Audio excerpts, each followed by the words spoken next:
Наурыз жылдың басы, жаңару мейрамы. Бұл кезеңде жердің беті бусанып, ағаштар бүршік атып, мал төлдеп, табиғат түлей бастайды. Халқымыз жаңа жылда жаңа тыныс ашылып, ырыс береке артады деп сенеді.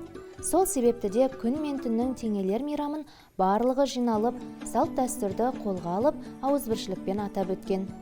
Айтулы күнде бесік той, тұсаукесер сынды салтымызды көрсетіп, көкпар, алтыбақан, асық ату секілді ұлттық ойындарымыз ойналатын. Куда путь держите, уважаемый? Жол болсын. Қазір қай жаққа жол алдыңыз? Еду встречать Наурыз Аксакал. 60 лет его запрещали, обзывали религиозным пережитком. Халқымыз әркез ұлыстың ұлы күнін кең көлемде тойлауға тырысты. Дегенмен Кеңес одағы тұсында мемлекеттік деңгейде атап өтуге рұқсат етілмеді. Өйткені Наурызды діни мереке санап, қарсы шыққандар бар еді. 1920 жылы қаңтарда Ташкентте мұсылман халықтардың өкілі ретінде Түркістан Республикасы орталық атқару комитетінің төрағасы болып сайланған Тұрар Рысқұлов Наурызға қатысты бастама көтерді.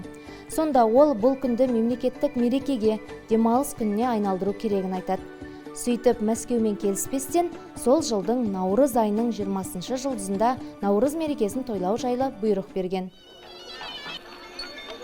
Таңданыңыздар, таңданыңыздар, босқа қарап тұрмаңыздар. Наурыз тойы басталды, қызықтан тыс қалмаңыздар. Ата салтын бабамның алып келді ұлыс күн. Bir anadan tuğanday, bir yadan ışkanday, bir asmanın astında, bir dastarkan basında, gereke birlik bolsun dep, salt dasturmen sarasa, hayta kurup zanaşa, jarısa öner görsetip, toy toylayıp tamaşa. Бұдан кейінгі жылдарда да Кеңес одағы билігі Наурызды тойлатуды тоқтату туралы ресми түрде болмаса да қарсылық білдіріп отырды.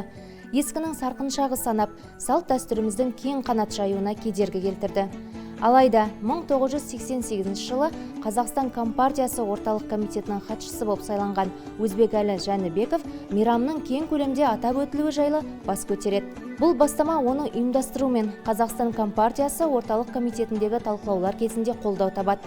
Осылайша, Наурыз 1988 жылы алғаш рет Алматы қаласы мен Алматы облысының Жамбыл ауданында үлкен халықтық мейрам ретінде өткізілді. Наурыз парсы тілінен жаңа күн деген мағынаны білдіреді. Жылы мезгілдегі тіршіліктің бастауы осы кезеңмен байланысты. Жылдан жылға Наурыз мейрамы елдегі әр отбасының айтулы күніне айналып бара жатыр. Дегенмен, осы ретте ұлыстың ұлы күніне өзге мерекелер секілді нақтылық жетіспейтіндей көрінеді. Мәселен, халық Наурыз мейрамын күн мен түннің теңелер уақытында қарсы алу үшін белгілі бір уақытты асыға күтсе дейсің.